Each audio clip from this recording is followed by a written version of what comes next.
Recolecciones de un místico. Max Heindel. Una serie de ensayos sobre misticismo práctico.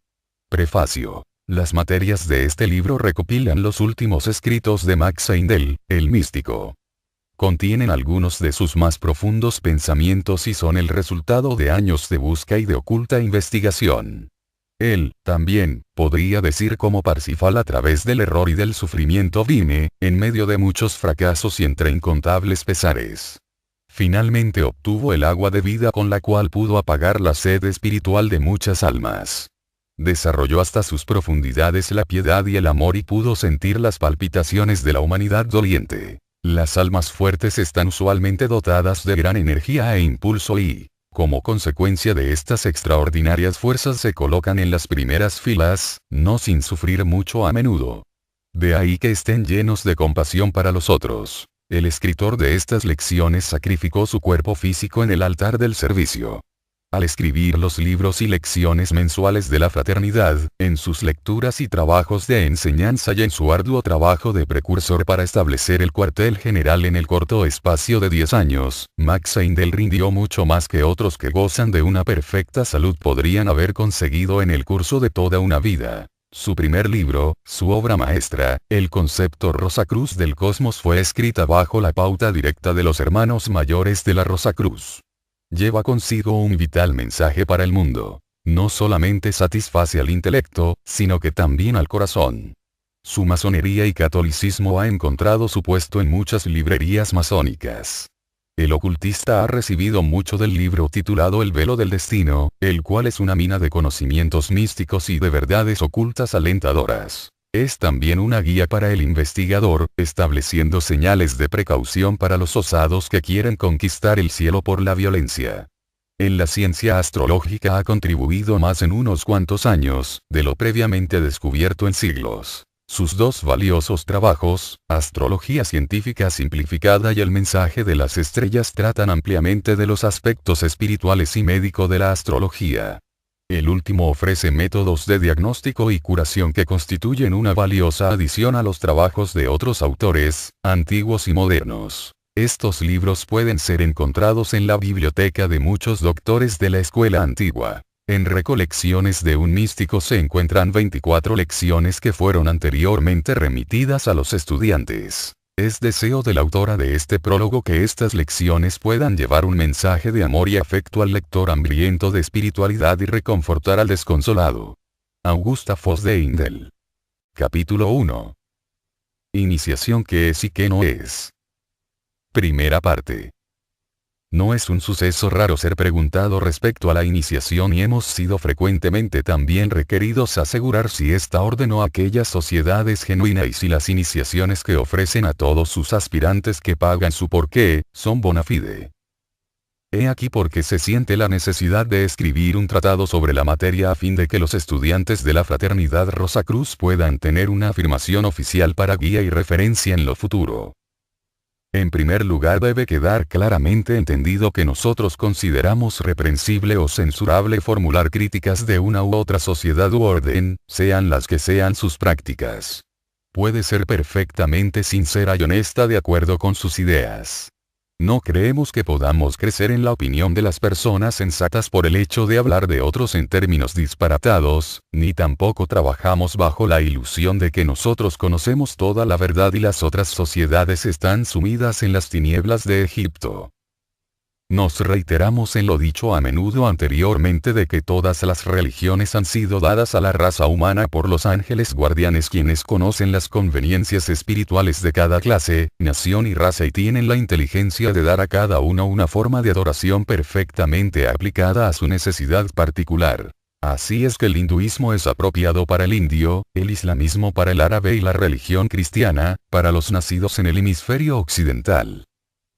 Las escuelas de misterios de cada religión proporcionan a los miembros más avanzados de la raza o nación que la práctica, una más alta enseñanza que, si es vivida, les lleva a una más alta esfera de espiritualidad que sus hermanos en religión. Pero al igual que la religión de las razas atrasadas es de un orden inferior a la religión de las avanzadas, las naciones cristianas, así también la enseñanza de los misterios del este es más elemental que la del oeste, y el iniciado indio o chino está en un correspondiente peldaño inferior en la escalera del progreso, que el de los místicos occidentales. Hay que ponderar mucho y bien esta afirmación a fin de no caer en el error de la gente extraviada que trata de persuadir a los demás de que la religión cristiana es cruda y grosera comparada con los cultos orientales. Siempre hacia el oeste, en el despertar del brillo del sol, la luz del mundo, ha sido la estrella del imperio y no es razonable suponer que la luz espiritual ha seguido los pasos de la civilización, y que incluso la haya precedido, como el pensamiento precede a la acción. Nosotros sostenemos que este es el caso, que la religión cristiana es la más suave que haya sido dada al hombre y repudiar la religión cristiana ya sea esotérica o exotérica, por cualquier sistema antiguo, es análogo a preferir los libros de texto antiguos, en ciencia, a los más modernos que abrazan todos los descubrimientos hasta el día.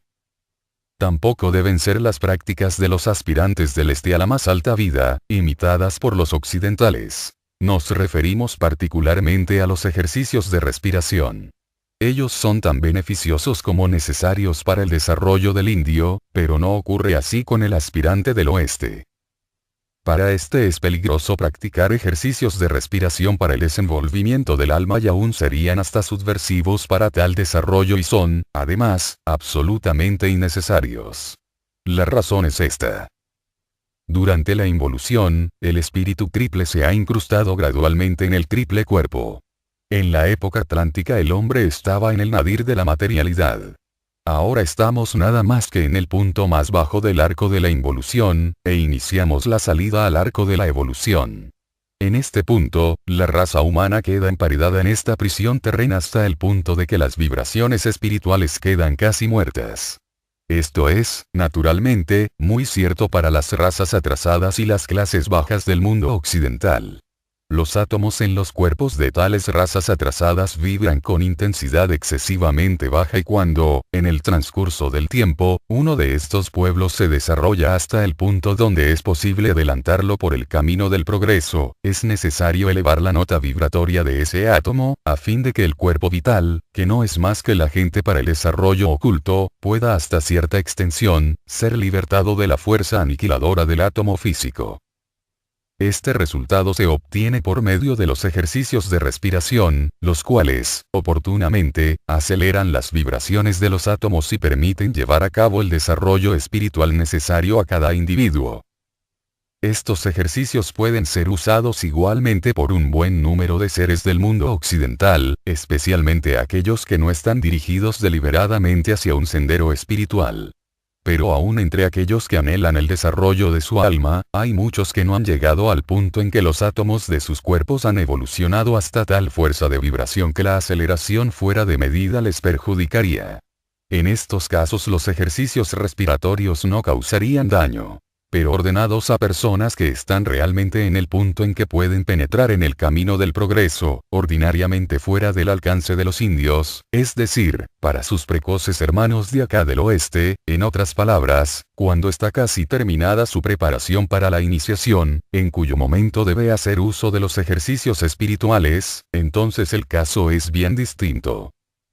Durante las épocas incontables que hemos empleado en nuestra evolución desde los tiempos en que estábamos en cuerpos de indios, nuestros átomos han acelerado su grado de vibración enormemente y como queda dicho en el caso de uno que está realmente cercano a su iniciación, el grado vibratorio es más alto que el del término medio de hombres y mujeres.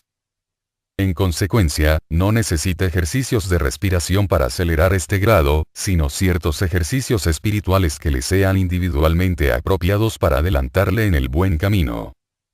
Si un individuo en este crítico periodo se encuentra con alguien que ignorantemente o, sin escrúpulos, le recomienda ejercicios de respiración y sigue sus consejos deliberadamente con la esperanza de obtener rápidos resultados, los obtendrá, sí, rápidamente, pero de una manera que no esperaba, puesto que el tipo vibratorio de los átomos en su cuerpo llegarán a ser acelerados hasta un grado que le parecerá que camina por los aires.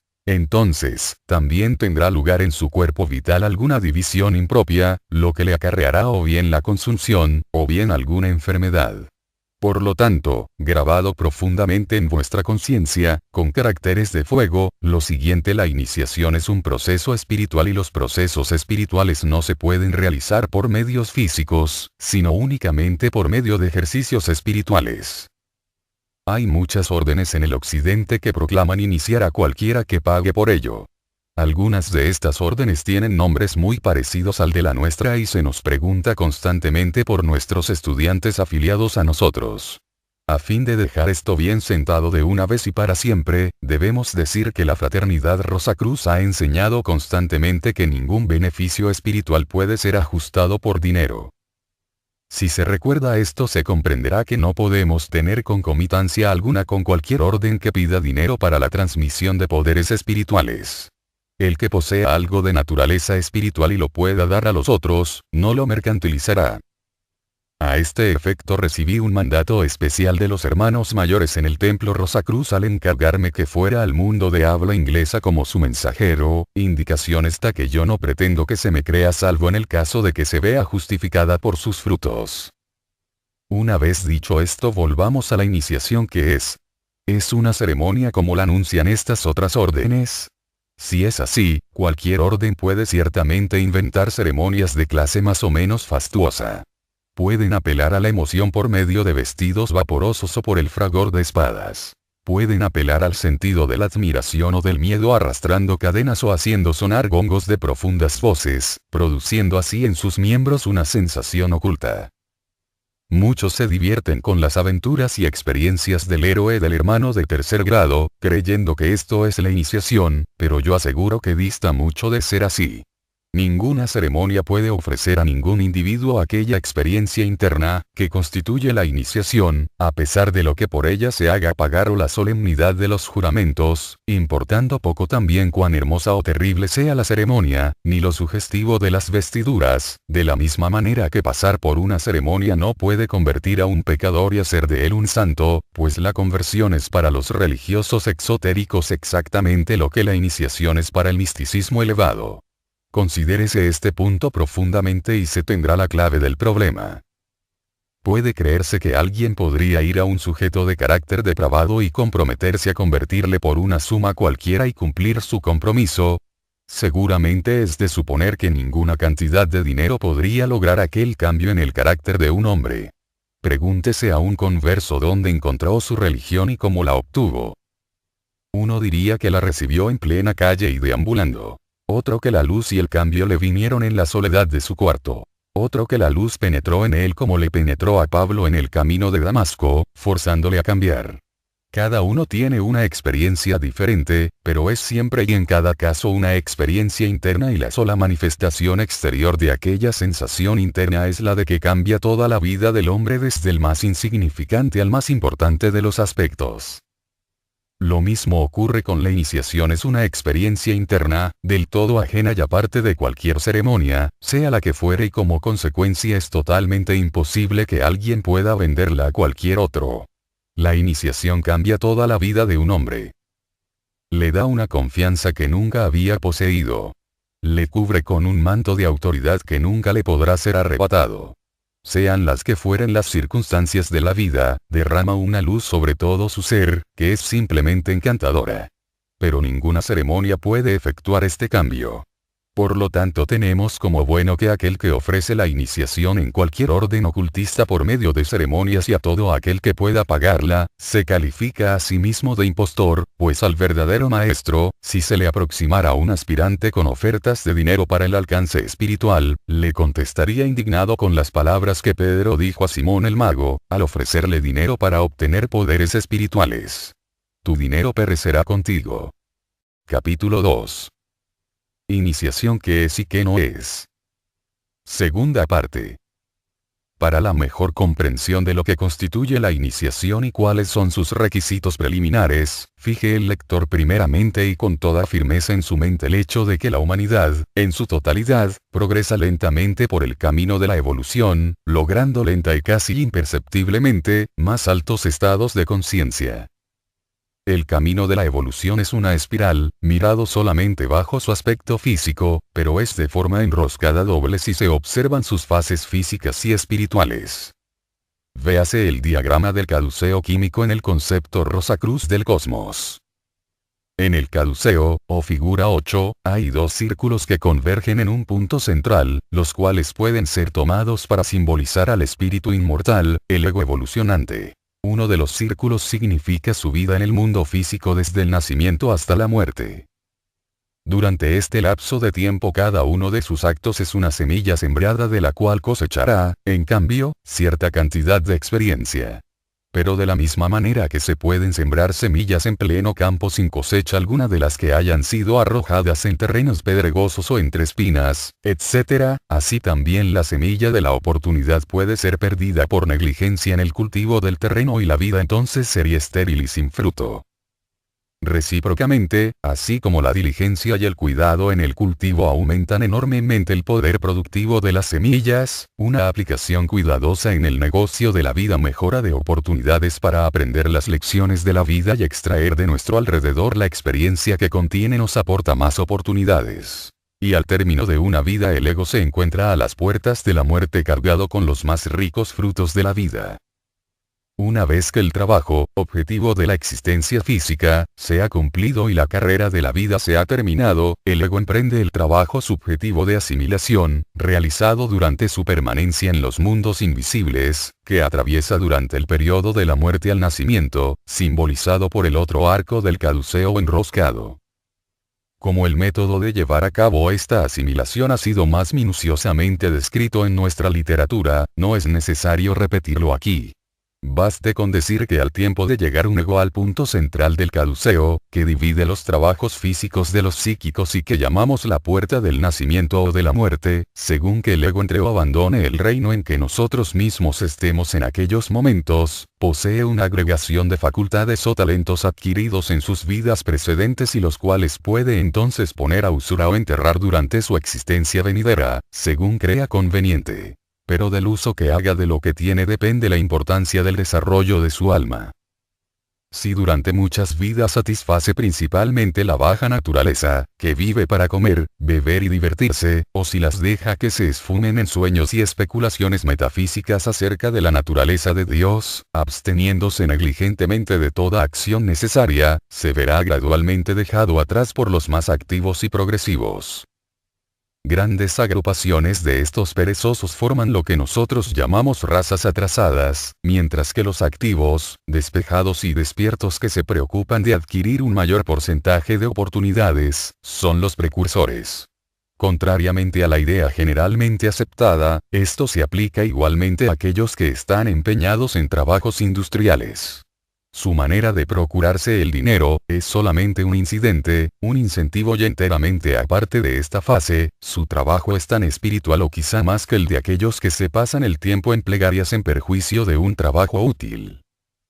De lo que dejamos dicho se infiere que el método de desarrollo del alma, tal como se cumple por el proceso de la evolución, requiere acción en la vida física seguida en el estado post-mortem por un proceso de reflexión, durante el cual las lecciones de la vida son extraídas y completamente incorporadas a la conciencia del ego, aunque las sensaciones o experiencias en sí mismas sean olvidadas, de la misma manera que nuestro trabajo al aprender las tablas de multiplicar ha sido olvidado aunque la facultad de utilizarlas permanece en nosotros. Este proceso excesivamente lento y tedioso se acomoda perfectamente a las necesidades de las masas. Pero hay algunos que habitualmente agotan las experiencias comúnmente dadas y así requieren un campo más extenso para sus energías. La diferencia de temperamento es la causa de su división en dos clases. Una de ellas, conducida por su devoción por Cristo, sigue simplemente los dictados del corazón en su tarea de amor por sus compañeros. Bellos caracteres, faros de amor en el mundo sufriente, siempre prontos a olvidar su propia conveniencia para ayudar a los demás. Estos fueron los santos. Trabajaban sin dejar de rogar. Nunca titubearon ni a diestra ni a siniestra. Tampoco están muertos hoy. La tierra sería un erial agreste a pesar de toda su civilización si ellos no vagaran por el mundo y la existencia de los desventurados que sufren no sería alumbrada por la luz de la esperanza que irradia de sus semblantes. Si ellos hubiesen poseído solamente el entendimiento de la otra clase, hubieran dejado muy atrás a los demás en su carrera hacia la divinidad. La mente es la cualidad predominante en la otra clase. Con el fin de ayudarla en sus esfuerzos hacia el alcance, las escuelas de misterios fueron establecidas prematuramente, en las que el drama del mundo fue representado, para dar a las almas aspirantes, mientras se hallaban en trance, contestación a las preguntas acerca del origen y el destino de la humanidad. Al despertar, eran instruidas en la ciencia sagrada de remontarse más alto por medio del método de la naturaleza que es Dios manifestado, sembrando la semilla de la acción, meditando acerca de la experiencia, incorporándose, finalmente, la moral esencial para desarrollar mesuradamente el alma desde entonces. Produce también este rasgo especial e importante, que mientras que en el curso ordinario de las cosas una vida entera dedicada a la siembra y toda una existencia post-mortem a la reflexión y a incorporarse la sustancia anímica, este ciclo de 1000 años, más o menos, puede ser reducido a un día, como lo proclama la máxima mística: un día es igual a 1000 años y 1000 años son iguales a un día. Para ser explícito, sea el que sea el trabajo llevado a cabo durante un simple día, si sobre él se reflexiona por la noche antes de cruzar el punto neutro entre el estado de vigilia y el sueño, puede ser incorporado de esta manera a la conciencia del espíritu como poder anímico útil. Cuando este ejercicio se ejecuta devotamente, los pecados del día, al ser así revisados, quedan inmediatamente tachados y el hombre comienza cada día una nueva vida, con la adición del poder anímico obtenido en todos los anteriores días de su periodo probacionista. Pero. Sí, existe un gran pero. La naturaleza no puede ser burlada. Dios no puede ser engañado. Sea lo que un hombre siembre, así será lo que él coseche. Que nadie crea que una revisión superficial de los acontecimientos del día, quizá con la ligera declaración de quisiera no haberlo hecho al revivir una escena en que se condujo palpablemente mal, le preservará del mal que pueda acontecerle. Al abandonar el cuerpo al morir e ir al purgatorio, la visión de nuestro pasado se desarrolla en orden inverso para mostrarnos antes los efectos y después las causas que los produjeron, y así sentimos de manera intensa el dolor que ocasionamos a los demás. Y a menos que nosotros ejecutemos nuestros ejercicios de manera similar y, en consecuencia, suframos cada noche el infierno que hayamos merecido durante el día, sintiendo agudamente todos los pesares que hayamos infligido, no nos servirá de nada. Hemos de esforzarnos también en sentir con la misma intensidad, la gratitud por las atenciones recibidas de los otros y aprobación del bien que hayamos proporcionado. Solamente así vivimos realmente la existencia post-mortem y avanzamos científicamente hacia la meta de la iniciación. El más grande peligro del aspirante en este punto es el caer víctima del lazo que tiende el egoísmo, y su única salvaguardia es cultivar las facultades de la fe, de la devoción y una simpatía universal. Es difícil, pero puede ser logrado, y cuando así se hace, el hombre o mujer se transforman en un maravilloso poder para el bien en el mundo. Ahora, si el discípulo ha pesado bien el argumento precedente, habrá sido la analogía existente entre el largo ciclo de la evolución y los cortos ciclos, o escalones utilizados en el sendero de la preparación. Quedará del todo claro que nadie puede llevar a cabo este trabajo de post-mortem y transmitir a otro el desarrollo del alma resultante, de la misma manera que nadie puede comer el alimento físico de otro y transmitirle su subsistencia y su desarrollo. Nosotros pensamos que es absurdo que un sacerdocio ofrezca cortar la permanencia de nuestra alma en el purgatorio. ¿Cómo, pues, podremos creer que cualquier otro, no importa desde el punto que se considere, pueda hacernos prescindir de la necesidad de un número de existencias purgatoriales en provecho nuestro, transmitiéndonos el poder anímico útil que habríamos adquirido al seguir el curso ordinario de la vida hasta el día en que estuviésemos preparados para la iniciación? Esto es, pues, lo que significa la oferta de iniciar a una persona antes de estar en el umbral. Débese tener el poder del alma requerido para la iniciación, o nadie podrá iniciarnos. Si lo poseemos estamos en el umbral por nuestros propios esfuerzos y a nadie se lo debemos y podemos pedir la iniciación como un derecho que nadie puede disputarnos ni retenernos. Si no lo tuviésemos y lo pudiésemos comprar, 125 millones de pesetas serían insignificantes para pagarlo, y el hombre que nos ofreciese vendérnoslo por $25 sería tan ridículo como su víctima. Recuérdese que si alguien ofrece iniciarnos en alguna orden ocultista, no importa que se llame Rosacruz o de cualquier otra manera, al pedir honorarios para la iniciación se acredita de impostor y sus explicaciones para justificarlos, ya sea para aplicarlos a limosnas, etc., serán pruebas evidentes de la naturaleza fraudulenta de aquella orden, pues se ha dicho la iniciación no es una ceremonia exterior sino una experiencia interna. Yo puedo añadir además que los hermanos mayores de la Rosacruz, en el templo místico donde yo recibí la luz, me impusieron la condición de que su ciencia sagrada nunca debía ser puesta en la balanza contra una moneda. Libremente la recibí, libremente fui requerido para darla. Esta cláusula la he cumplido, en espíritu y en la letra, como no ignoran los que han tenido tratos con la fraternidad Rosacruz. Capítulo 3. El sacramento de la comunión. Primera parte. Para alcanzar una completa comprensión del profundo y aventajado alcance y significado de la forma en que el sacramento de la comunión fue instituido, es necesario considerar la evolución de nuestro planeta y del hombre compuesto, así como la química de los alimentos y su influencia sobre la humanidad. En gracia de la claridad recapitularemos brevemente las enseñanzas rosacruces relativas a los puntos a discurrir.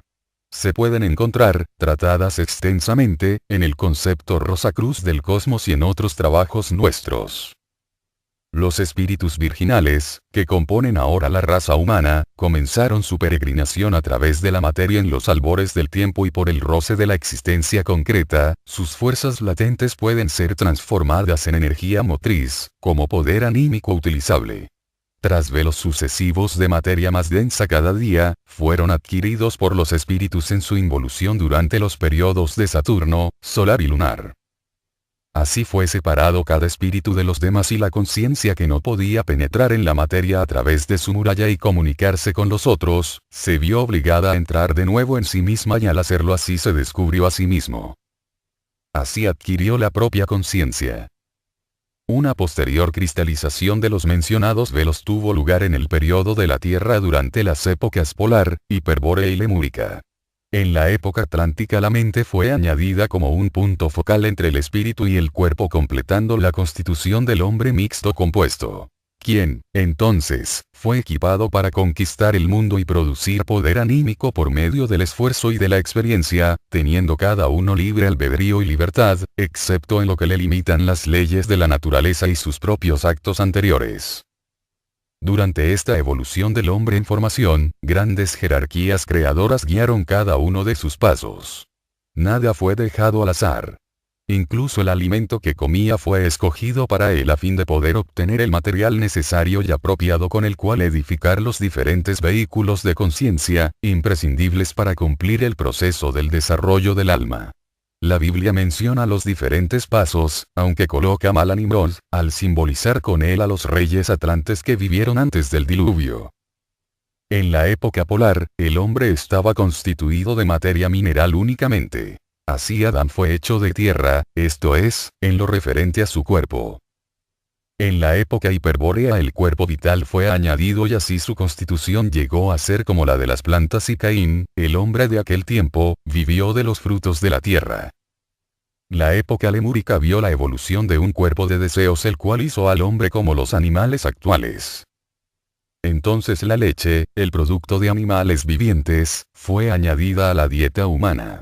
Abel fue pastor, pero en ningún sitio consta que matara animal alguno. Por aquellos tiempos la raza humana vivía inocentemente y en paz, en medio de la atmósfera nebulosa que envolvía la Tierra durante la última parte de la época lemúrica, como se describe en el capítulo sobre el bautismo. Los hombres eran criaturas bajo el cuidado de un padre común, hasta que el entendimiento les fue dado en los comienzos de la época atlántica. La actividad del pensamiento desgasta el tejido, que ha de ser reemplazado. Cuanto más bajo y más material el pensamiento, más grande la ruina y más urgente la necesidad de albúmina con la cual hacer rápidas reparaciones. De aquí que la necesidad, la madre de la invención, inaugurase la repugnante práctica de comer carne y a medida que continuemos pensando en negocios puramente o en líneas materiales, deberemos seguir usando nuestros estómagos como receptáculos de los restos de las víctimas animales asesinadas. Todavía veremos más adelante cómo el alimento carnal nos ha permitido el asombroso progreso material realizado en el mundo occidental, mientras que los indios y chinos, vegetarianos, han quedado en un estado casi salvaje. Qué triste es darse cuenta de que ellos se verán forzados a seguirnos los pasos y derramar la sangre de criaturas que son compañeras nuestras cuando nosotros hayamos desterrado la bárbara práctica señalada, igual como cesó el canibalismo. Cuanto más espiritualmente nos desarrollemos, más se armonizarán nuestros pensamientos con el ritmo de nuestro cuerpo y menos albúmina será necesaria para reparar los tejidos. En consecuencia, una dieta vegetal será suficiente para nuestras necesidades. Pitágoras prescribió la abstinencia de legumbres para los escolares avanzados, a causa de ser muy ricas en albúmina y aptas para despertar los bajos apetitos. Que ningún estudiante que lea esto acuerde imprudentemente, sin embargo, eliminar las legumbres de su dieta. Muchos de nosotros no estamos preparados todavía para tales extremos. Tampoco podemos aconsejar a todos los estudiantes abstenerse enteramente de comer carne. El cambio deberá venir por sí mismo y desde dentro.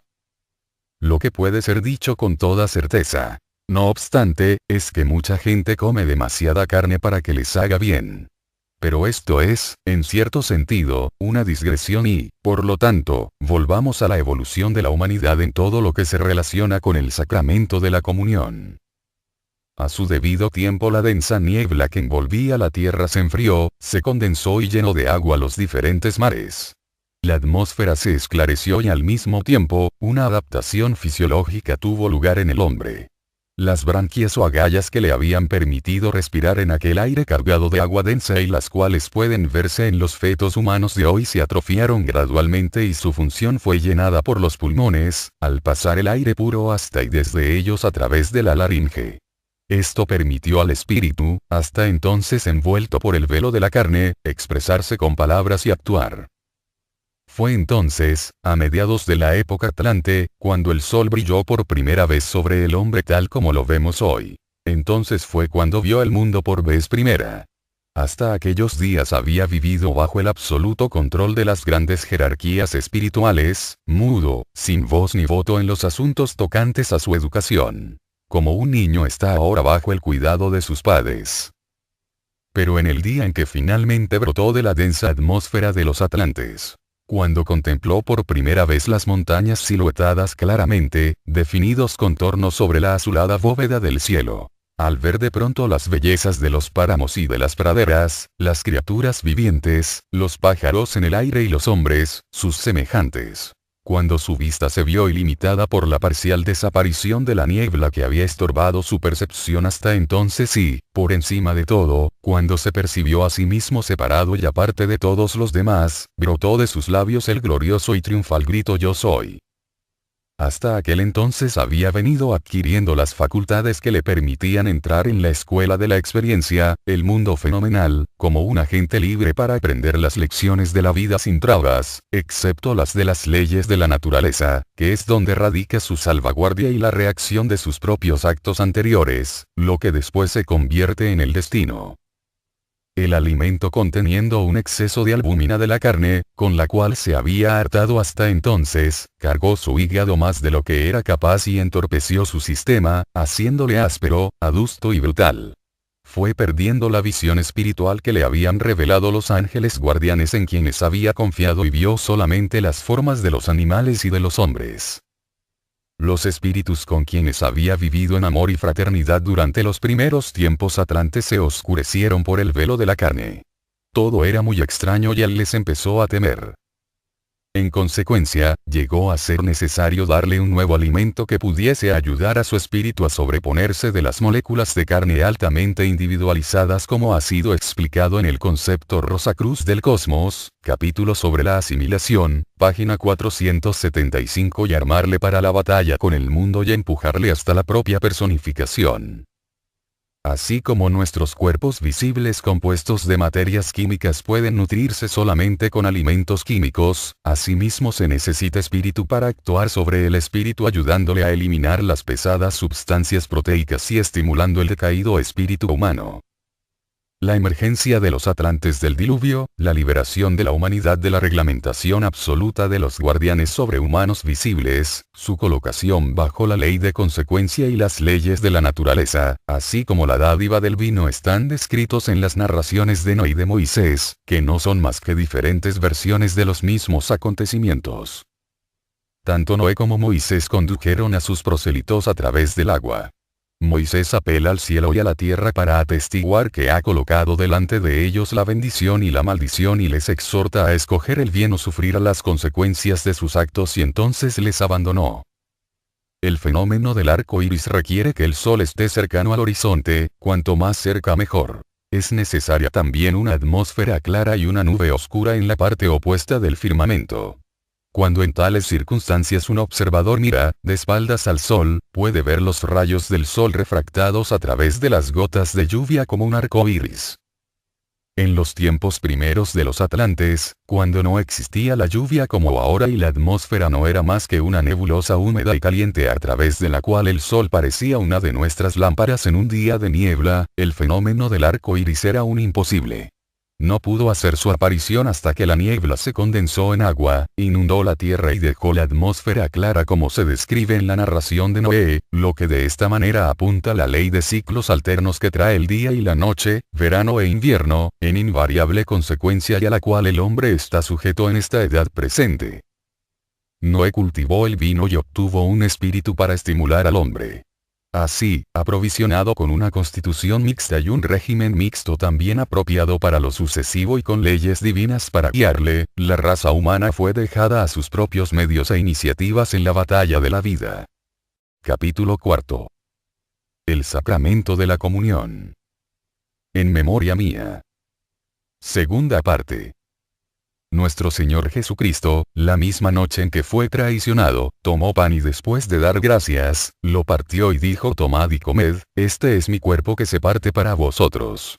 Haced esto en memoria mía. Después y de la misma manera, tomó la copa cuando había cenado, diciendo: esta copa es el Nuevo Testamento en mi sangre. Haced esto tantas veces como la bebáis en memoria mía. Pues tantas veces como comáis este pan y bebáis de esta copa, mostraréis la muerte del Señor, hasta que venga. Por consiguiente, quien quiera que coma de este pan y beba de esta copa del Señor indignamente, será culpable del cuerpo y de la sangre del Señor. Y el que coma y beba indignamente, come y bebe su propia condenación. Por esta causa muchos están débiles y sin fuerzas entre vosotros y muchos duermen. 1 Corintios 2, 23-30. Existe en los pasajes anteriores un significado esotérico profundamente escondido que queda particularmente difuso en la traducción inglesa, pero en la alemana, latina y griega, el estudiante puede entender una alusión de lo que realmente se intenta con la última orden del Salvador a sus discípulos. Antes de examinar esta fase del asunto, permítasenos considerar las palabras en memoria mía. Entonces estaremos en mejores condiciones, quizá, de comprender lo que se quiere significar por la copa y el pan. Supongamos un hombre procedente de lejanos lugares que penetre en nuestro ambiente y lo visite todo. Donde quiera que vea pequeñas reuniones agrupadas alrededor de la mesa del Señor para celebrar el más sagrado de todos los ritos cristianos, al preguntar el por qué, les será contestado que hacen aquello en recuerdo de uno que vivió una existencia más noble que hombre alguno había vivido sobre la tierra. Uno que era la bondad y el amor personificados. Uno que era el criado de todos los demás, sin preocuparse de ganar o perder para sí mismo.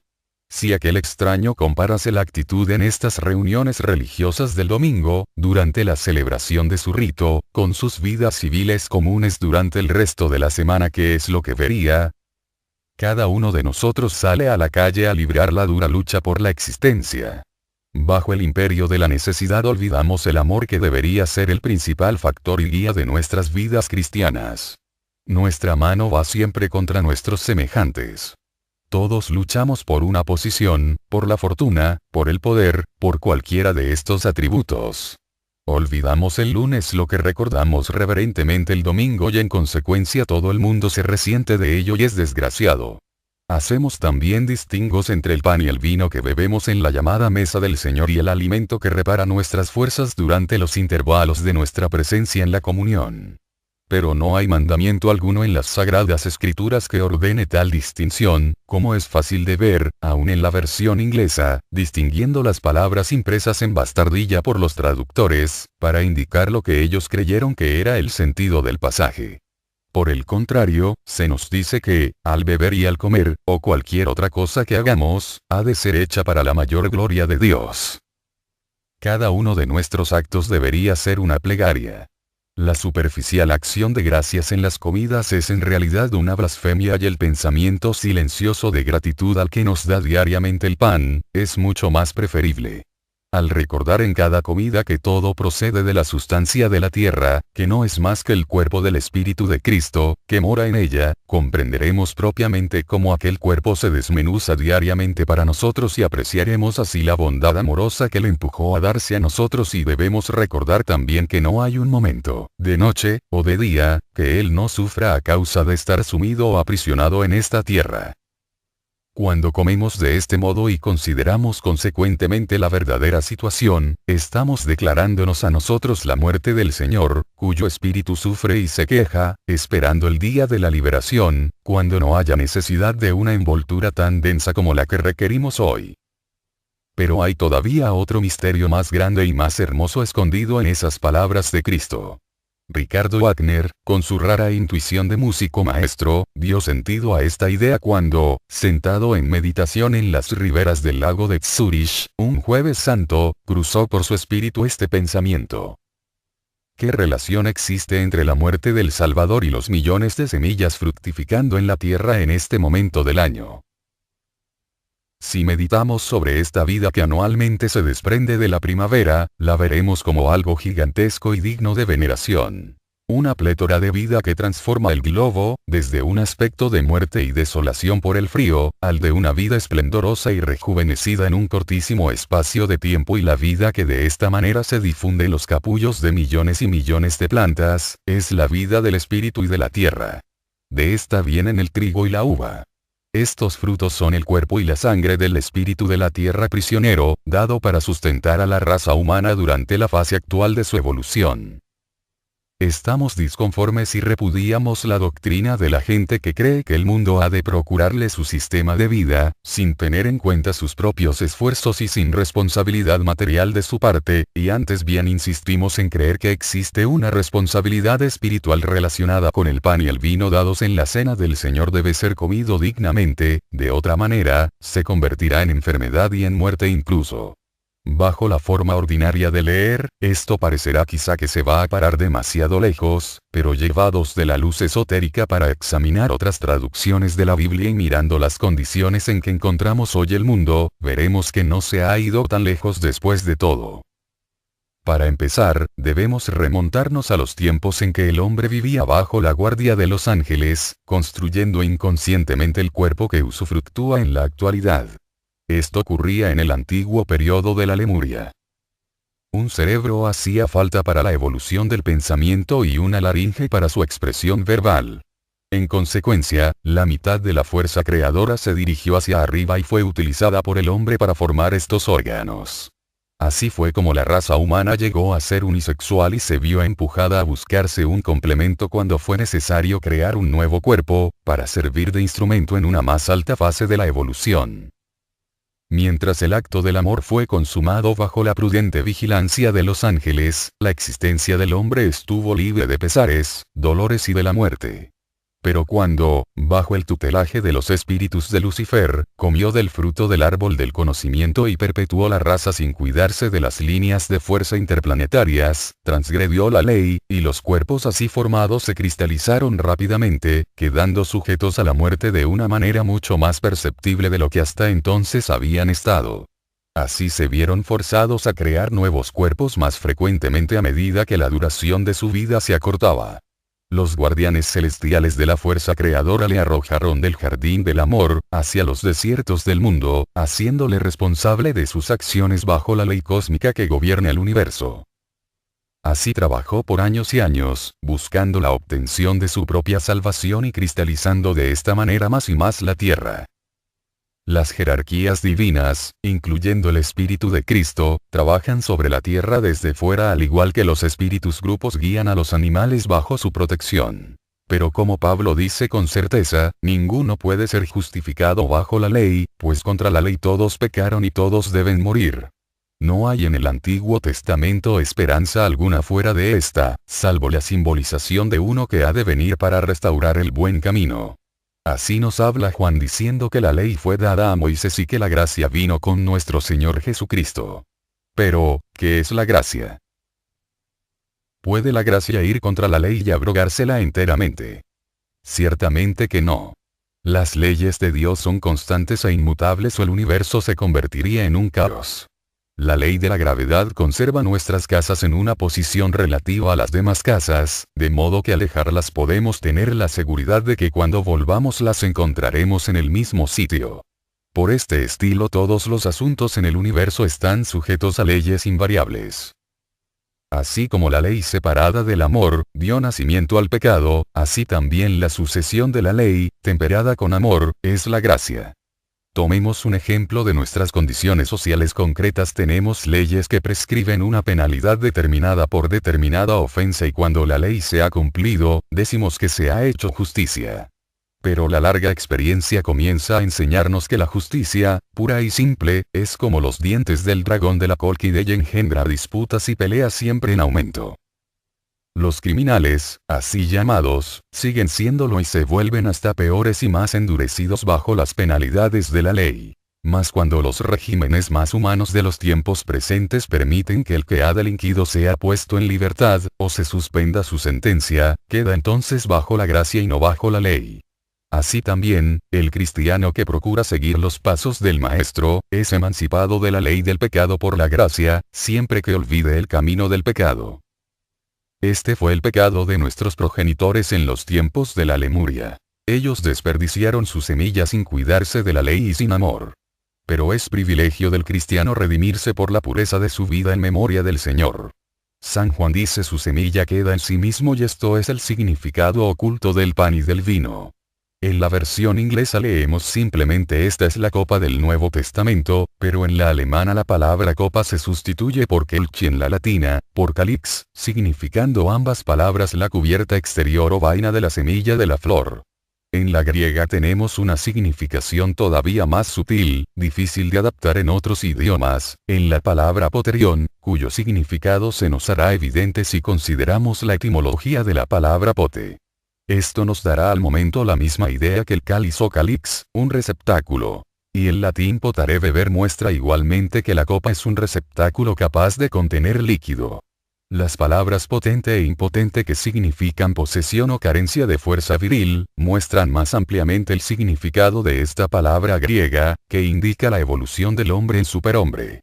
Hemos pasado por existencias semejantes a la del mineral, de la planta y del animal, antes de ser como somos hoy, y delante de nosotros todavía quedan muchas evoluciones, hasta que nos acerquemos a la divinidad más y más.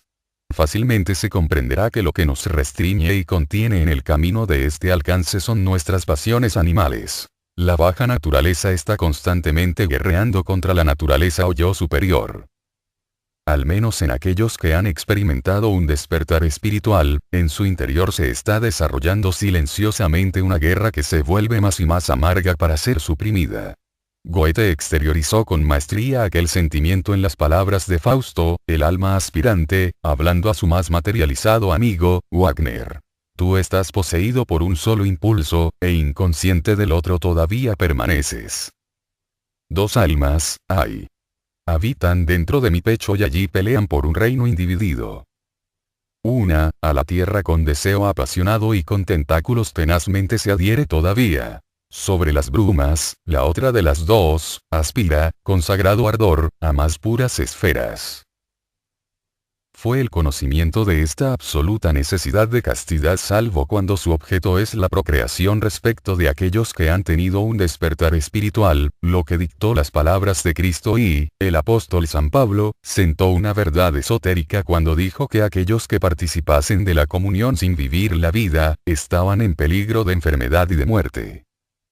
Pues exactamente igual que bajo una tutela espiritual, la pureza de la vida eleva al discípulo maravillosamente, así también la incontinencia produce mucho mayor efecto sobre los cuerpos más sensitivos que sobre los que están todavía bajo la ley y no han conseguido ser partícipes de la gracia por la copa del Nuevo Testamento.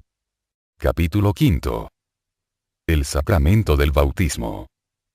Habiendo estudiado el significado de nuestras festividades cristianas, tales como la Navidad y la Pascua, y habiendo hecho lo mismo con la doctrina de la Inmaculada Concepción, bueno será que dediquemos nuestra atención al significado interno de los sacramentos de la Iglesia, que se administran individualmente en todas las tierras cristianas, desde la cuna a la tumba, y que le acompañan en todos los momentos interesantes de su viaje terrestre. Tan pronto como comienza la jornada de su vida, la Iglesia le admite en su rebaño por medio del rito del bautismo que le es conferido cuando es todavía irresponsable por sí mismo. Más tarde, cuando su mentalidad se ha desarrollado algún tanto, ratifica aquel contrato y es admitido a la comunión, donde el pan es partido y el vino escanciado en memoria del fundador de nuestra fe. Todavía más adelante en su existencia llega el sacramento del matrimonio y finalmente, al terminar su carrera y volver el espíritu a Dios que se lo dio, el cuerpo es consignado al polvo, su origen, acompañado de las bendiciones de la Iglesia. En nuestros tiempos protestantes, el espíritu de protesta es excesivo en extremo y los disidentes en todas partes levantan sus voces en rebelión contra la fantástica arrogancia del clero y califican a los sacramentos como de mera mojiganga. A causa de esta actitud del espíritu, estas funciones han llegado a ser de poco o ningún efecto en la vida de la comunidad. Las disensiones han aparecido aún entre los mismos eclesiásticos y secta tras secta se han divorciado de la original congregación apostólica. A pesar de todas estas protestas, las varias doctrinas y sacramentos de la Iglesia son, no obstante, las piedras angulares del arco de la evolución, pues inculcan una moral de la más elevada naturaleza. E incluso materialistas científicos, tales como Huxley, han admitido que mientras que la propia protección trae la supervivencia de los más aptos en el reino animal y es, en consecuencia, la base de la evolución animal, el sacrificio de sí mismo es el principio en que se nutre el progreso humano. Si este es el caso entre mortales, podemos creer muy bien que será así, en mucha mayor extensión, en el autor divino de nuestro ser. Entre animales la fuerza es un derecho, pero nosotros reconocemos que los débiles tienen derecho a la protección de los fuertes. La mariposa pone sus huevos en el lado inferior de una hoja verde y desaparece sin otro cuidado por su bienestar. En los mamíferos el sentimiento de la madre se desarrolla fuertemente y así vemos a la leona cuidando de sus cachorros, pronta a defenderlos con su propia vida. Pero hasta que no se alcanza el reino humano no vemos que el padre comience a compartir enteramente la responsabilidad como padre. Entre los salvajes el cuidado de los jóvenes termina de hecho al alcanzar estos la capacidad física necesaria para cuidar de sí mismos. Pero cuanto más ascendemos en la civilización, más y más reciben los jóvenes los cuidados de sus padres y más diligencia se pone en su educación mental para que, al alcanzar la madurez, puedan ganar la batalla de la vida con la mente más bien que con un punto físico de ventaja. Pues a medida que avanzamos en nuestro camino del desarrollo, experimentamos y experimentaremos mayormente el poder de la mente sobre la materia. Por el sacrificio de los padres, más y más prolongado, la raza alcanza mayor delicadeza y lo que perdemos en rudeza material lo ganamos en percepción espiritual. A medida que esta facultad crece fuerte y se desarrolla más, el anhelo del espíritu aprisionado en su envoltorio terreno, grita más fuertemente en demanda de comprensión del lado espiritual de su desarrollo. Wallace y Darwin, Huxley y Spencer dejaron señalado cómo se cumplimenta y lleva a cabo la evolución de la forma en la naturaleza.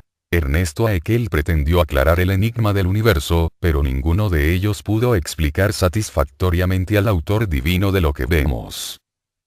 La gran diosa, la selección natural, es olvidada y abandonada por uno y otro de sus devotos a medida que los años pasan y hasta Haeckel, el eminente materialista, mostró en sus últimos días una ansiedad del todo histérica para hacerle un sitio a Dios en su sistema y no está lejano el día en que la ciencia llegará a ser tan completamente religiosa como la religión misma. La Iglesia, por otra parte, aunque todavía extremadamente conservadora, abandona poco a poco su dogmatismo autocrático y consigue ser más científica en sus explicaciones. Así veremos con el tiempo la unión de la ciencia y la religión como existió en los antiguos templos de misterios, y cuando este punto sea alcanzado, las doctrinas y sacramentos de la Iglesia mostrarán que descansan sobre leyes cósmicas inmutables, de no menor importancia que la ley de la gravedad, que mantiene las órbitas en su marcha en su respectivo sitio alrededor del Sol, y así como los puntos de los equinoccios y solsticios son puntos turnantes en el camino cíclico de un planeta, marcados por festividades tales como Navidad y Pascua, así también el nacimiento en el mundo físico, la admisión en la Iglesia, el estado del matrimonio y finalmente la salida de la vida física, son puntos en el camino cíclico del espíritu humano alrededor de su origen central, Dios, los cuales quedan marcados por los sacramentos del bautismo, comunión, matrimonio y extrema unción. Pasemos ahora a considerar el rito del bautismo. Mucho se ha dicho por los disidentes contra la práctica de llevar un niño a la iglesia y prometer en su nombre una vida religiosa. Calurosos argumentos concernientes a la rociada contra la zambullida han traído grandes divisiones en las iglesias. Si queremos obtener una verdadera idea del bautismo, debemos retroceder a la primitiva historia de la raza humana, según está señalado en la memoria de la naturaleza. Todo lo que ha ocurrido está indeleblemente escrito en el éter, como una escena cinematográfica queda impresa sobre una película sensitiva y cuya fotografía puede ser reproducida sobre una pantalla en cualquier momento.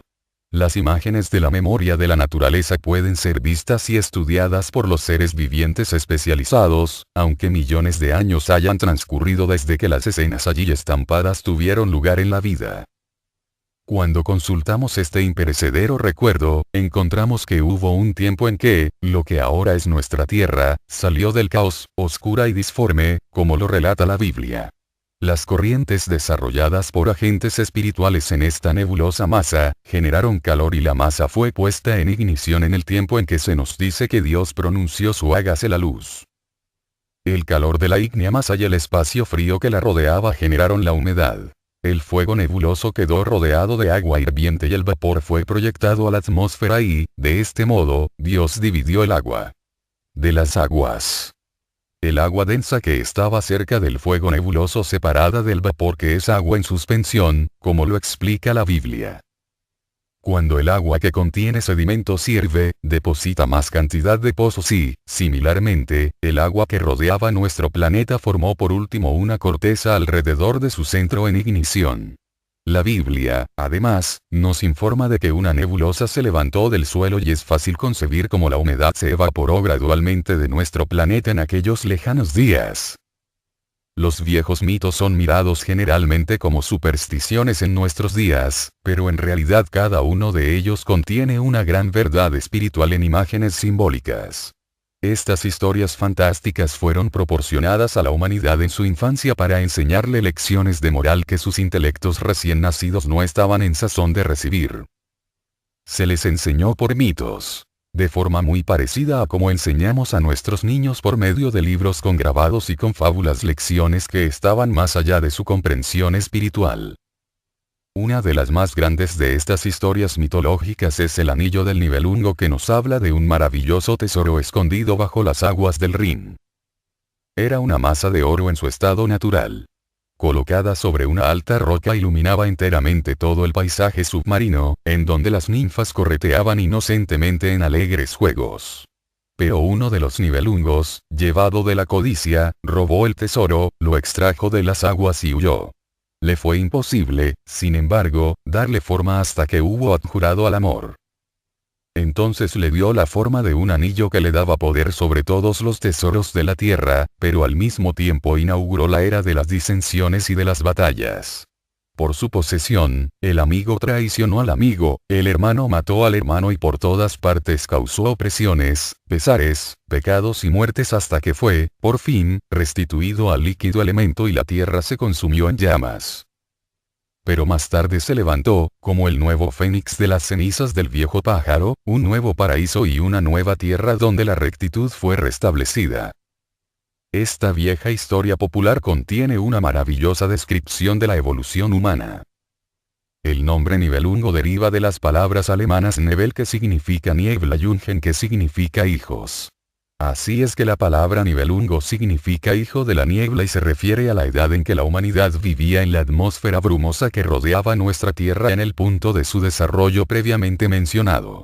Allí la humanidad infantil vivía en una vasta fraternidad, inocente de todo pecado, como los niños de hoy, iluminada por el espíritu universal simbolizado por el oro del Rin que proyectaba su luz sobre las ninfas marinas de nuestra historia. Pero en su día la tierra se enfrió más y más, la niebla se condensó y causó depresiones sobre la superficie de la tierra con sus aguas, la atmósfera se esclareció, los ojos del hombre se abrieron y percibióse a sí mismo como un ego separado. Entonces el espíritu universal de amor y solidaridad fue reemplazado por el egoísmo y el cuidado del propio interés. Este fue el robo del oro del Rin y el pesar, el pecado, la disputa, la traición y el asesinato, tomaron el sitio de aquel amor infantil que existía entre la humanidad durante aquel primitivo estado, cuando residía en la atmósfera acuosa desde hacía tanto tiempo. Gradualmente esta tendencia se hace más y más marcada y el curso del egoísmo más y más aparente. La inhumanidad del hombre para con el hombre pesa como un paño funerario sobre la tierra y ha de traer inevitablemente la destrucción de las condiciones existentes. Toda la creación gime y se afana en espera del día de la redención y la religión occidental da la nota tónica del camino para obtenerla, al exhortarnos a querer a nuestros semejantes como a nosotros mismos. Pues entonces el egoísmo será abrogado por la fraternidad universal y por el amor. Consecuentemente, cuando una persona es admitida en el seno de la Iglesia, que no es más que una institución espiritual, donde el amor y la fraternidad son los resortes principales de la acción, es muy apropiado llevarle a recibir las aguas del bautismo, simbolizando la hermosa condición de inocencia infantil y amor que prevalecía en los tiempos en que la raza humana habitaba bajo la niebla de aquel lejano período. En aquellos días los ojos del hombre infantil no se habían abierto aún a las ventajas materiales de este mundo. El niño que se lleva a la iglesia no se ha percatado todavía de los espejismos de la vida tampoco y los demás se obligan ellos mismos a guiarle hacia una santa vida, poniendo sus mayores esfuerzos para lograrlo, pues la experiencia adquirida desde el diluvio nos ha demostrado que el camino ancho de la vida está sembrado de dolores, pesares y desengaños, y que solamente siguiendo el camino recto y estrecho podemos escapar de la muerte y entrar a la vida eterna. Así es como vemos que existe una significación mística, maravillosamente profunda, detrás del sacramento del bautismo. Que esto es, para recordarnos de las bendiciones que caen sobre los miembros de una fraternidad en la que el propio interés es dejado a un lado y en la que el servicio a los demás es la nota fundamental y el resorte único de la acción. Mientras permanecemos en el mundo, el que con éxito domina a los demás, es el más grande. En la iglesia tenemos la definición de Cristo: el que sea el más grande entre vosotros, dejad que sea el sirviente de todos los demás. Capítulo 6. El sacramento del matrimonio. Si se despoja de superfluidades, el argumento de la religión cristiana ortodoxa puede ser resumido así: primero que tentados por el demonio, nuestros primeros padres pecaron y fueron arrojados de su primer estado de bendición celestial, colocados bajo la ley y sujetos a la muerte, llegando a verse incapaces de salvarse por sus propios esfuerzos. Segundo, que Dios amaba tanto al mundo que dio a Cristo, su Hijo unigénito, para su redención y para establecer el reinado de los cielos. Así la muerte será finalmente absorbida por la inmortalidad. Este simple credo ha provocado las sonrisas de los ateos, incluso de los puramente intelectuales que han estudiado las filosofías trascendentales con sus sutilezas de lógica y de argumentación, y hasta de algunos entre aquellos que estudian las enseñanzas de misterios occidentales. Tal actitud mental es enteramente gratuita. Deberíamos saber que los conductores divinos de la raza humana no permitirían que tantos y tantos millones continuaran en el error por milenios y milenios.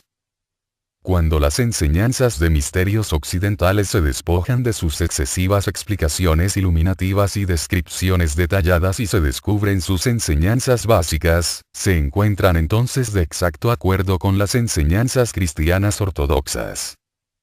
Existió un tiempo en que la raza humana vivía en un estado libre de pecado, cuando el pesar, el dolor y la muerte eran desconocidos. Tampoco el tentador personal de la cristiandad es un mito, pues los espíritus de Lucifer, puede muy bien decirse que son ángeles caídos y su tentación contra el hombre resultó ser una concentración de su conciencia sobre la fase material de la existencia, por lo que cae bajo la ley de la decrepitud y de la muerte. Igualmente es cierta y verdadera la misión de Cristo de ayudar al hombre, elevándole a un estado más etéreo, donde la disolución de los cuerpos ya no será necesaria para libertarse de los vehículos que se han hecho demasiado pesados y disponerse para ulteriores usos. Pues este es verdaderamente un cuerpo de muerte en el que solamente la más pequeña cantidad de materia es realmente provista de vida, pues parte de su estructura es materia nutritiva que no ha sido todavía asimilada. Otra porción mucho mayor está ya en camino de la eliminación y únicamente entre estos dos polos puede ser hallada la materia que está avivada completamente por el Espíritu. En otros capítulos hemos estudiado los sacramentos del bautismo y de la comunión, sacramentos que tienen que ver particularmente con el Espíritu. Procuraremos ahora comprender el lado más profundo del sacramento del matrimonio que tiene que ver esencialmente con el cuerpo. Como los demás sacramentos, el del matrimonio tuvo sus principios y tendrá igualmente su fin. Su comienzo fue descrito por Cristo cuando dijo: ¿no habéis leído que aquel que les hizo en el principio les hizo macho y hembra? Y añadió: por esta causa dejará el hombre a su padre y a su madre y se unirá a su esposa y ambos serán una sola carne. Por lo tanto, ya no serán dos, sino una carne. Mateo 19, 4, 6. Él también dejó indicado el fin del matrimonio cuando dijo: al resucitar ellos no se casarán ni serán dados en matrimonio, sino que serán como los ángeles de Dios en el paraíso. Mateo 22, 30. Bajo esta luz la lógica de la enseñanza es evidente, pues el matrimonio llegó a ser necesario a fin de que el nacimiento pudiese proveer de nuevos instrumentos para reemplazar a aquellos que la muerte hubiese destruido. Y cuando la muerte haya sido absorbida por la inmortalidad y no haya necesidad de nuevos instrumentos, el matrimonio será también innecesario.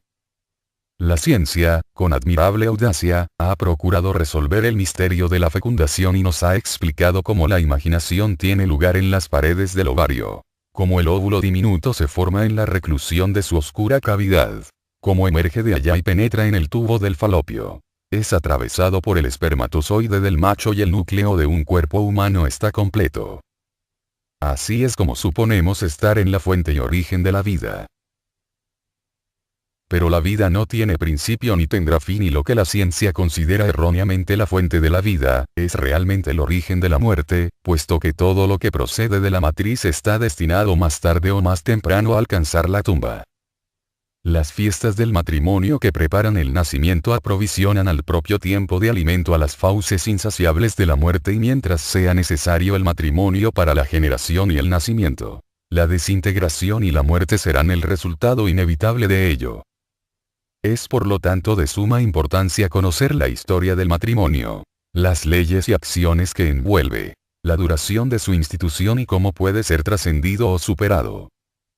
Al obtener nuestros cuerpos vitales en los tiempos hiperbóreos, el Sol, la Luna y la Tierra formaban todavía un solo cuerpo y las fuerzas solar-lunares penetraban a cada ser en igual medida, así que todos podían perpetuar por sí mismos su raza por medio de capullos y gérmenes como las plantas de nuestros días. Los esfuerzos del cuerpo vital para suavizar el denso vehículo y conservarse vivo no eran interferidos por nadie ni por nada, y esos cuerpos primitivos, semejantes a las plantas, vivían años y más años. Pero el hombre era entonces inconsciente y estacionario como una planta. No hacía esfuerzo alguno ni tenía tentativa.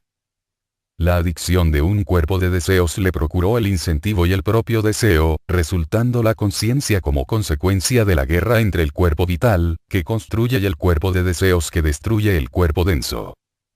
Así la disolución llegó a ser solamente una cuestión de tiempo, particularmente a causa de que la energía constructiva del cuerpo vital se vio necesariamente dividida, usando una parte o polo para las funciones vitales del cuerpo y la otra para reemplazar un vehículo destruido por la muerte. Pero así como los dos polos de un magneto o dínamo son imprescindibles para manifestarse, así también dos seres unisexuales fueron necesarios para la generación. Así el matrimonio y el nacimiento fueron necesariamente instituidos para compensar los efectos de la muerte.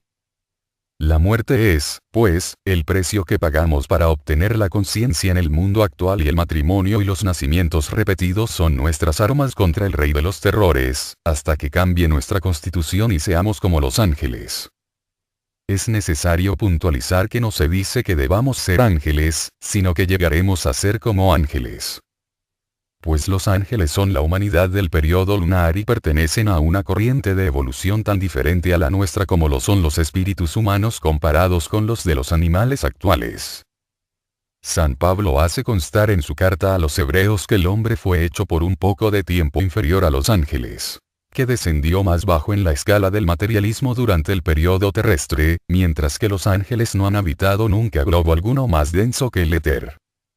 Así como nosotros construimos nuestros cuerpos con partículas químicas de la Tierra, así los ángeles construyen los suyos con éter. Esta sustancia es la aportación directa de todas las fuerzas vitales, y cuando el hombre haya llegado a ser como los ángeles y haya aprendido a construir su cuerpo con éter, no existirá, naturalmente, la muerte ni la necesidad del matrimonio para producir nacimientos. Pero cuando nos podemos dar cuenta del maravilloso misterio del amor, es cuando miramos al matrimonio desde otro punto de vista, considerándolo como una unión de almas más bien que como una unión de los sexos. Esta puede servir para perpetuar la raza, naturalmente, pero el verdadero matrimonio es una camaradería de almas también, que consigue anular el sexo. No obstante, aquellos realmente dispuestos a ponerse en este plano más elevado de la intimidad espiritual, ofrecen alegremente sus cuerpos como sacrificios vivientes en el altar del amor al no nacido, para cortejar a un espíritu que espera y lograr un cuerpo inmaculadamente concebido. De este modo puede la humanidad ser salvada del reinado de la muerte. Esto es fácilmente comprensible si consideramos la acción noble y gentil del cuerpo vital y la contrastamos con la del cuerpo de deseos en un acceso de mal humor, cuando se dice vulgarmente que el hombre ha perdido el control de sí mismo. Bajo tales condiciones los músculos se tienden y la energía nerviosa se gasta en una medida suicida, de forma que tras una de estas tempestades, el cuerpo queda a veces postrado por varias semanas. La más pesada labor que exista no causa tanta fatiga como un acceso de mal humor. En consecuencia, un niño concebido pasionalmente bajo las tendencias cristalizadoras de la naturaleza del deseo es naturalmente un niño de vida corta, y es deplorable que la duración de la vida sea hoy día casi un mote, pues en vista de la aterradora mortalidad infantil debería llamarse brevedad de la existencia.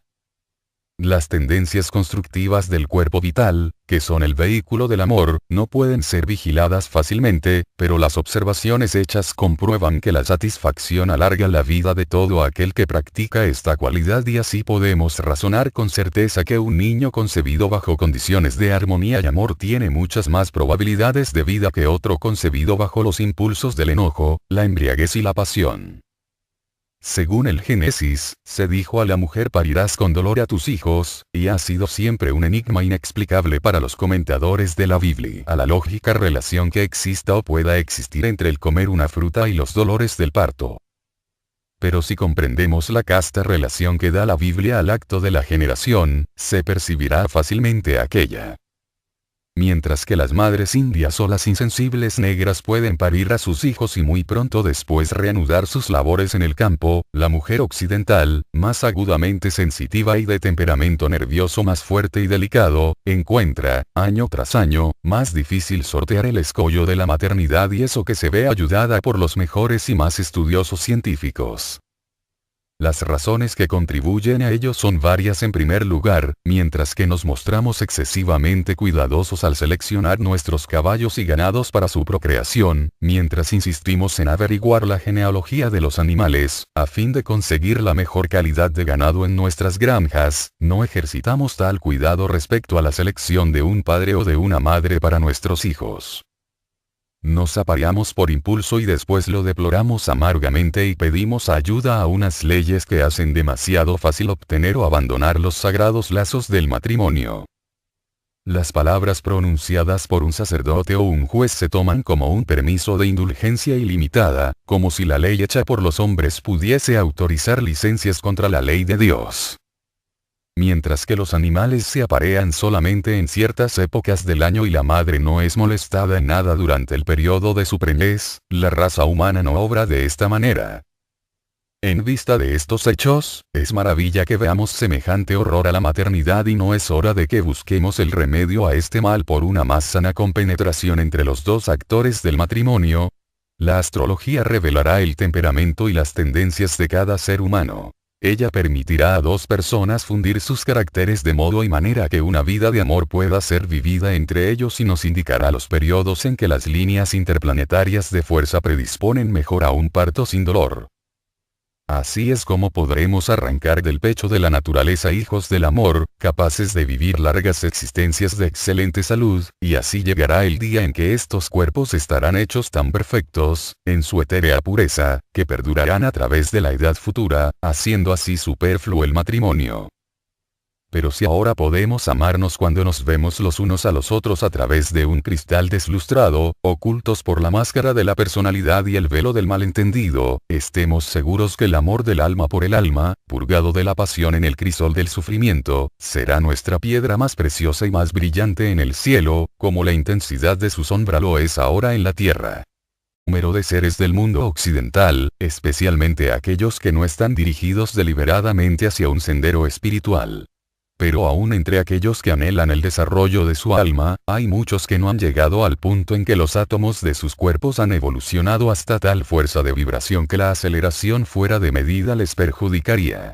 En estos casos los ejercicios respiratorios no causarían daño. Pero ordenados a personas que están realmente en el punto en que pueden penetrar en el camino del progreso, ordinariamente fuera del alcance de los indios, es decir, para sus precoces hermanos de acá del oeste, en otras palabras, cuando está casi terminada su preparación para la iniciación, en cuyo momento debe hacer uso de los ejercicios espirituales, entonces el caso es bien distinto.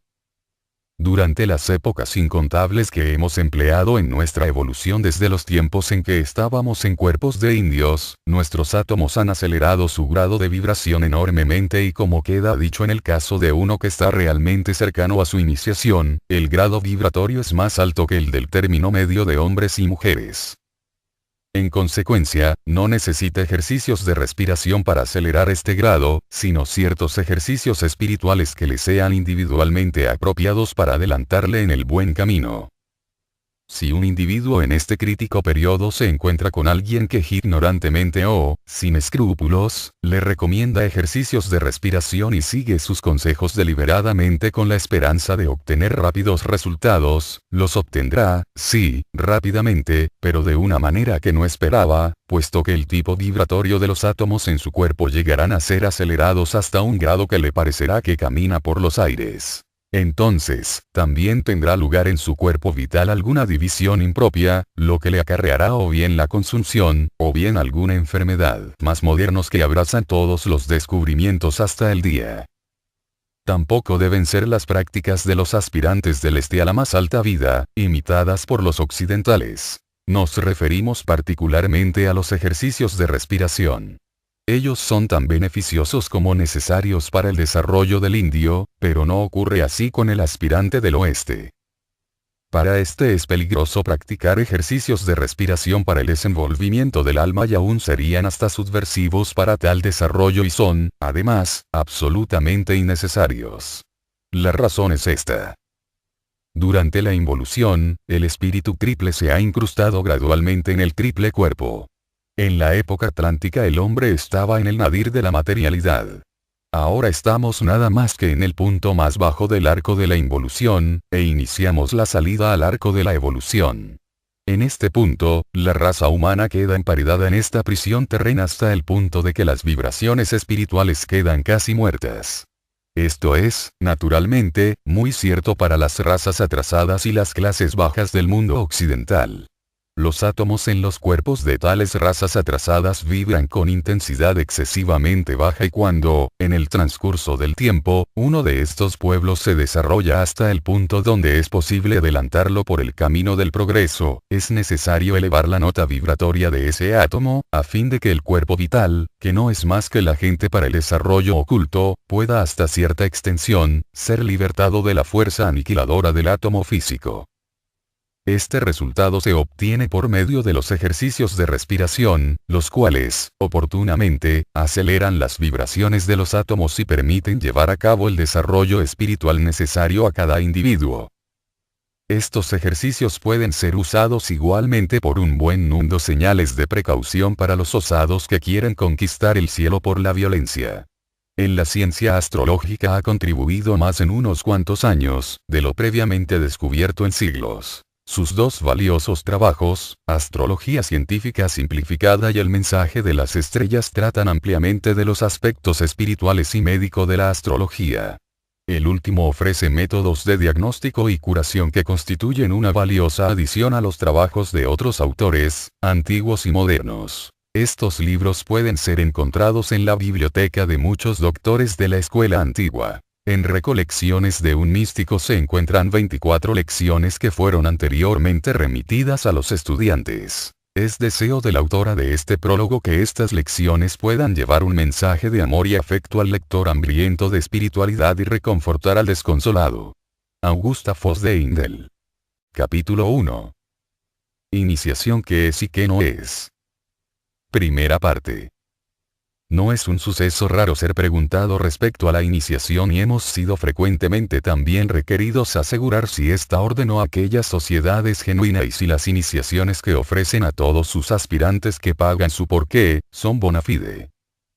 He aquí por qué se siente la necesidad de escribir un tratado sobre la materia a fin de que los estudiantes de la Fraternidad Rosacruz puedan tener una afirmación oficial para guía y referencia en lo futuro. En primer lugar, debe quedar claramente entendido que nosotros consideramos reprensible o censurable formular críticas de una u otra sociedad u orden, sean las que sean sus prácticas. Puede ser perfectamente sincera y honesta de acuerdo con sus ideas. No creemos que podamos crecer en la opinión de las personas sensatas por el hecho de hablar de otros en términos disparatados, ni tampoco trabajamos bajo la ilusión de que nosotros conocemos toda la verdad y las otras sociedades están sumidas en las tinieblas de Egipto. Nos reiteramos en lo dicho a menudo anteriormente de que todas las religiones han sido dadas a la raza humana por los ángeles guardianes, quienes conocen las conveniencias espirituales de cada clase, nación y raza y tienen la inteligencia de dar a cada uno una forma de adoración perfectamente aplicada a su necesidad particular. Así es que el hinduismo es apropiado para el indio, el islamismo para el árabe y la religión cristiana, para los nacidos en el hemisferio occidental. Las escuelas de misterios de cada religión proporcionan a los miembros más avanzados de la raza o nación que la práctica, una más alta enseñanza que, si es vivida, les lleva a una más alta esfera de espiritualidad que sus hermanos en religión. Pero al igual que la religión de las razas atrasadas es de un orden inferior a la religión de las avanzadas, las naciones cristianas, así también la enseñanza de los misterios del este es más elemental que la del oeste, y el iniciado indio o chino está en un correspondiente peldaño inferior en la escalera del progreso, que el de los místicos occidentales. Hay que ponderar mucho y bien esta afirmación a fin de no caer en el error de la gente extraviada que trata de persuadir a los demás de que la religión cristiana es cruda y grosera comparada con los cultos orientales. Siempre hacia el oeste, en el despertar del brillo del sol, la luz del mundo, ha sido la estrella del imperio y no es razonable suponer que la luz espiritual ha seguido los pasos de la civilización, y que incluso la haya precedido, como el pensamiento precede a la acción. Nosotros sostenemos que este es el caso, que la religión cristiana es la más suave que haya sido dada al hombre y repudiar la religión cristiana, ya sea esotérica o exotérica, por cualquier sistema antiguo, es análogo a preferir los libros de texto antiguos, en ciencia, a los Recolecciones de un místico. Max Heindel. Una serie de ensayos sobre misticismo práctico. Prefacio. Las materias de este libro recopilan los últimos escritos de Max Heindel, el místico. Contienen algunos de sus más profundos pensamientos y son el resultado de años de busca y de oculta investigación. Él, también, podría decir como Parsifal a través del error y del sufrimiento vine, en medio de muchos fracasos y entre incontables pesares. Finalmente obtuvo el agua de vida con la cual pudo apagar la sed espiritual de muchas almas. Desarrolló hasta sus profundidades la piedad y el amor y pudo sentir las palpitaciones de la humanidad doliente. Las almas fuertes están usualmente dotadas de gran energía e impulso y, Como consecuencia de estas extraordinarias fuerzas se colocan en las primeras filas, no sin sufrir mucho a menudo. De ahí que estén llenos de compasión para los otros. El escritor de estas lecciones sacrificó su cuerpo físico en el altar del servicio. Al escribir los libros y lecciones mensuales de la fraternidad, en sus lecturas y trabajos de enseñanza y en su arduo trabajo de precursor para establecer el cuartel general en el corto espacio de 10 años, Max Heindel rindió mucho más que otros que gozan de una perfecta salud podrían haber conseguido en el curso de toda una vida. Su primer libro, su obra maestra, El concepto Rosacruz del cosmos, fue escrita bajo la pauta directa de los hermanos mayores de la Rosacruz. Lleva consigo un vital mensaje para el mundo. No solamente satisface al intelecto, sino que también al corazón. Su masonería y catolicismo ha encontrado su puesto en muchas librerías masónicas. El ocultista ha recibido mucho del libro titulado El velo del destino, el cual es una mina de conocimientos místicos y de verdades ocultas alentadoras. Es también una guía para el investigador, estableciendo